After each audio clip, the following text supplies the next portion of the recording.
Samedi 28 février, 22h40. Après une journée de frappes massives sur l'Iran et de contre-attaques, Donald Trump annonce la mort d'Ali Khamenei. La télévision d'État iranienne confirme la mort du guide suprême vers 5h du matin. روح بلند پیشوای ملت بزرگ ایران و پیشقراول امت اسلامی حضرت امام خامنه ای با نوشیدن شهد گوارای شهادت. Fureur épique, c'est le nom de l'opération lancée ce samedi 28 février par les États-Unis et Israël contre le régime des Mollahs dont l'ayatollah Khamenei était à la tête depuis 37 ans. Our objective is to defend the American people by eliminating imminent threats from the Iranian regime, a vicious group of very hard, terrible people. Les gardiens de la révolution iraniens promettent de leur côté la riposte la plus féroce de leur histoire. Mais comment en sommes-nous arrivés là en 48 heures? Les États-Unis renforçaient depuis quelques semaines leur arsenal militaire au Moyen-Orient. Vendredi 27 février, un porte-avions avait pris position dans les eaux territoriales israéliennes, tandis qu'un autre était déjà présent dans la mer d'Arabie. Des avions américains étaient également arrivés en Israël. Samedi 28 février au matin, les armées israéliennes et américaines lancent une série de frappes contre l'Iran. A short time ago, the United States military began major combat operations in Iran. Il est 9h40 heure locale lorsque les premières explosions sont entendues dans plusieurs quartiers de Téhéran et notamment à côté du bureau de l'ayatollah Ali Khamenei. Des détonations sont entendues dans plusieurs villes du pays, à Kermanshah et au Lorestan, à Qom et Karaj ainsi qu'à Tabriz dans le nord-ouest. Le ministère de la Défense israélienne annonce alors qu'Israël a lancé une frappe préventive contre l'Iran afin d'éliminer les menaces pesant sur l'État d'Israël. La rhétorique est assez similaire du côté de la Maison-Blanche. The United States military is undertaking a massive and ongoing operation to prevent this very wicked, radical dictatorship from threatening America and our core national security interests. L'Iran et l'Irak ferment alors leur espace aérien civil et le ministère iranien de la Santé annonce placer les hôpitaux du pays en état d'alerte. À 10h36, le président de la Commission de la sécurité nationale du Parlement iranien, Ebrahim Azizi, écrit sur X. Nous avions averti. Désormais, vous avez engagé une voie dont l'issue ne vous appartient plus. À Jérusalem, les sirènes retentissent. La riposte iranienne commence un peu plus d'une heure après la première frappe sur Téhéran. Vers midi, les premiers drones et missiles balistiques sont interceptés. Un état d'urgence spécial et immédiat est alors décrété dans tout le pays et le dôme de fer est activé. L'État hébreu ferme à son tour son espace aérien.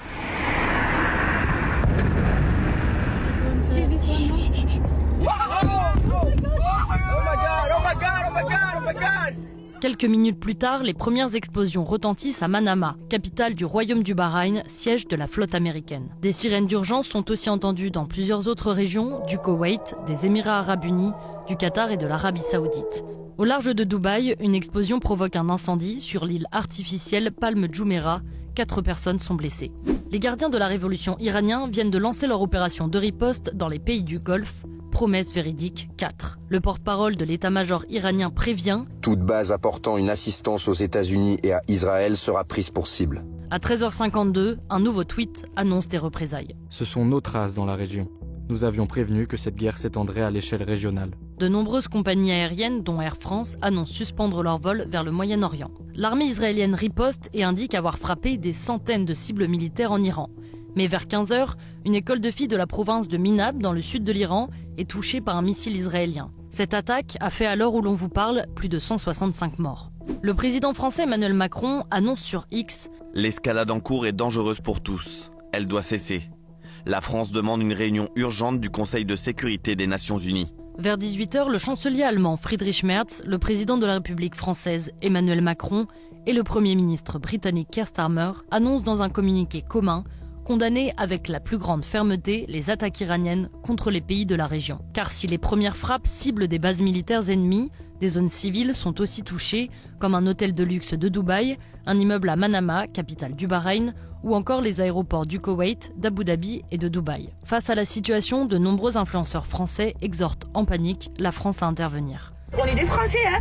La France, protégez-nous, hein. Lors d'un conseil de défense organisé en urgence dans la soirée, Emmanuel Macron assure « La France n'a été ni prévenue ni impliquée Cette opération planifiée en réalité depuis des mois par les États-Unis et Israël. Les services de renseignement américains accumulaient en effet des informations de plus en plus précises sur les déplacements de l'ayatollah Khamenei. Selon des révélations du New York Times, l'opération Fureur épique aurait été avancée en raison d'un déplacement du guide suprême à Téhéran pour une réunion ce samedi 28 février. Après une trentaine de bombardements visant le complexe où se trouve Ali Khamenei, Donald Trump annonce à 22h37 heure américaine « Khamenei, l'une des personnes les plus diaboliques de l'histoire, est mort ».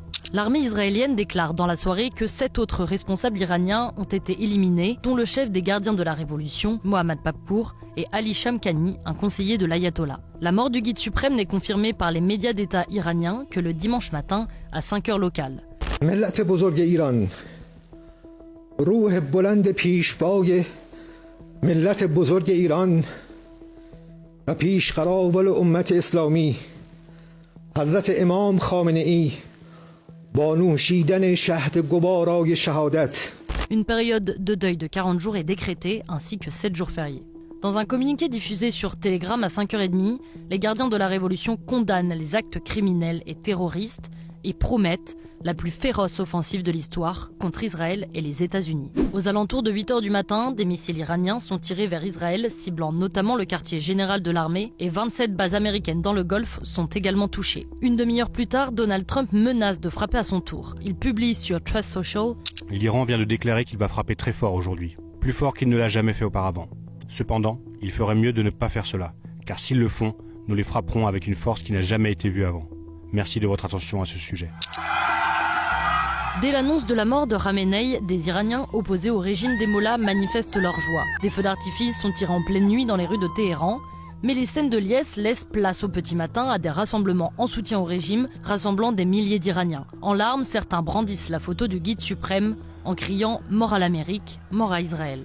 Des manifestations pro-régime ont aussi lieu en Irak, à Bagdad et au Pakistan, où des bâtiments diplomatiques américains sont pris d'assaut. En Inde, des milliers de manifestants chiites se rassemblent en mémoire de l'ayatollah. Mais aux États-Unis, les manifestants soutiennent globalement les frappes américaines. Les alliés de l'Iran réagissent à la mort de Khamenei. Le Hezbollah promet de faire face à l'agression des États-Unis et d'Israël. Le Hamas, lui, condamne un crime abominable, tandis que Vladimir Poutine adresse ses condoléances à l'Iran pour la mort d'Ali Khamenei. De son côté, la France assure ne pouvoir que se satisfaire de la mort d'un dictateur sanguinaire. Vers 11h, l'armée israélienne affirme avoir lancé une vaste offensive aérienne au cœur de Téhéran. Le commandant du front intérieur israélien affirme dans un communiqué avoir rappelé plus de 20 000 réservistes ces dernières 24 heures. Les attaques s'intensifient des deux côtés.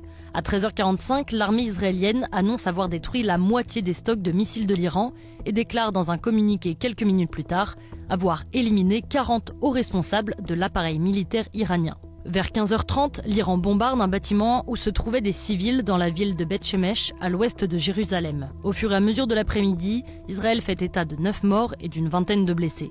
À 18h30, le Pentagone annonce le décès de 3 soldats américains. À 18h40, heure locale, une base navale à Abu Dhabi accueillant des militaires français est touchée par un projectile, mais aucun blessé n'est à déplorer. Emmanuel Macron convoque un deuxième conseil de défense en 24 heures. Dans une allocution télévisée en début de soirée, le Premier ministre israélien Benjamin Netanyahou assure que l'intensité des frappes israéliennes s'amplifiera encore dans les jours à venir. Vers 20h, les gardiens de la Révolution déclarent avoir touché et incendié 3 pétroliers américains et britanniques.